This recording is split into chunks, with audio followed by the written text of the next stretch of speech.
दोस्तों, आपका LLB कासेप classes में स्वागत है। आज हम लोग देखेंगे AIB 18 का एग्ज़ाम आप लोग दे कर के आए हो। उसमें से कुछ बच्चों की कुछ गलतियां हो गई हैं, जिनके जैसे ABC जो सेट थे, ABCD 4 सेट आए थे और 4 सेट में कुछ बच्चों ने एक A भरना था, A गोला करना था, उन्होंने B गोला कर दिया है, या उनको D भरना था, C गोला कर दिया। तो इस तरह की जो गलतियां हुई हैं जिन बच्चों से, उनके लिए एक उम्मीद ये है कि ऑल इंडिया बार एग्ज़ाम द्वारा करेक्शन विंडो खुलेगी, और करेक्शन विंडो जैसे खुलेगी वैसे उनको उसमें जा कर के करेक्शन करना है। और लगातार आयोग की वेबसाइट देखते रहिएगा कि कब जो है ये विंडो खुलती है, करेक्शन विंडो। कुछ बच्चों की QP कोड था, QP कोड में डिजिट थी, उन डिजिटों को उन्होंने कुछ गलती भर दिया है, या तो QP कोड की भी वो एक उम्मीद है कि आयोग द्वारा इसके सुधारने के चांस हों कि आपको सुधारने का मौका दे। अब फिर तीसरी क्वेरी ये है कि एक क्वेश्चन के 2 ऑप्शन भर दिए। क्वेश्चन नंबर 10 है, जैसे उसके option A, B, C, D भर दिए हैं, एक क्वेश्चन के 2 ऑप्शन भर दिए हैं। अच्छा, ये गलती जब होती है जब बच्चे क्या करते हैं कि सिर्फ उसका आंसर बैक में ढूंढने में बिजी हो जाते हैं, और लास्ट में होता क्या है कि जब टाइम ख़त्म हो जाता है, टाइम ख़त्म होने के पास आ जाता है, तब जल्दी भरते हैं, तो कभी कभी कोई एक क्वेश्चन के 2 ऑप्शन भर देते। तो ऐसी गलती आपको नहीं करनी चाहिए थी, आपको टाइम मैनेजमेंट लेकर चलना था। आपको पहले करना चाहिए था, पूरे 100 क्वेश्चन पढ़ने चाहिए थे, और पूरे 100 क्वेश्चन में सपोज डेट आपके 40 क्वेश्चन सही बन रहे, तो पूरे 40 क्वेश्चन सही करके तुरंत OMR शीट में भर लेना चाहिए था, बिल्कुल सावधानी से।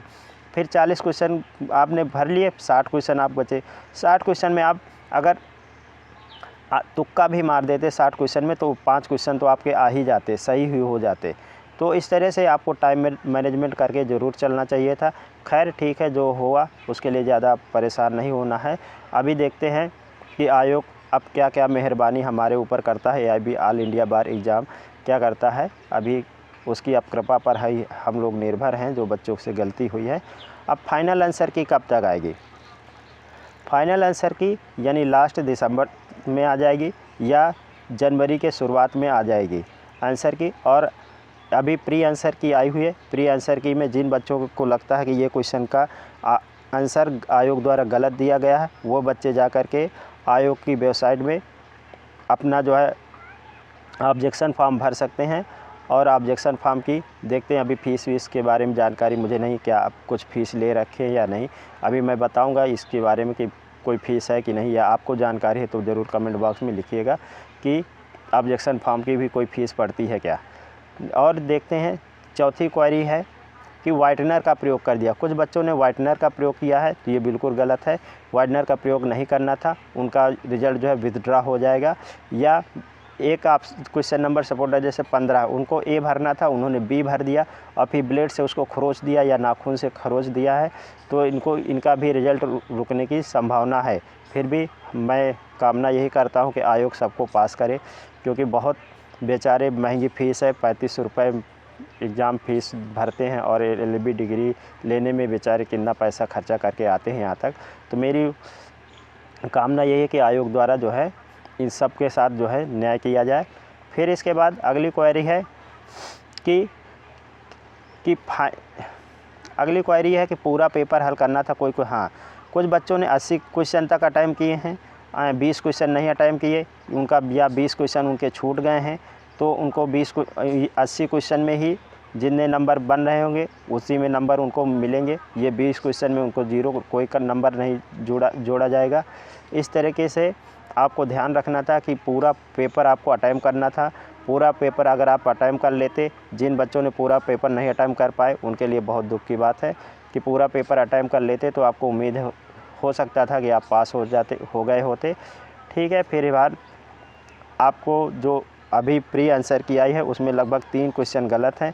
वो 3 क्वेश्चन की आप जो है ऑब्जेक्शन फॉर्म भरिएगा, और ऑब्जेक्शन फॉर्म भरने को हो सकता है कि आपको जो है 3 क्वेश्चन आयोग ये हटा दे, या 3 सबको नंबर दे दे। आपको इसमें परसेंटेज नहीं लाना, या परसेंटेज शो नहीं करे, कितने नंबर आपके सही है शो नहीं करेगा, आपको पास है यस, फेल है नो, इस तरीके से आपको लिख करके आ जाएगा।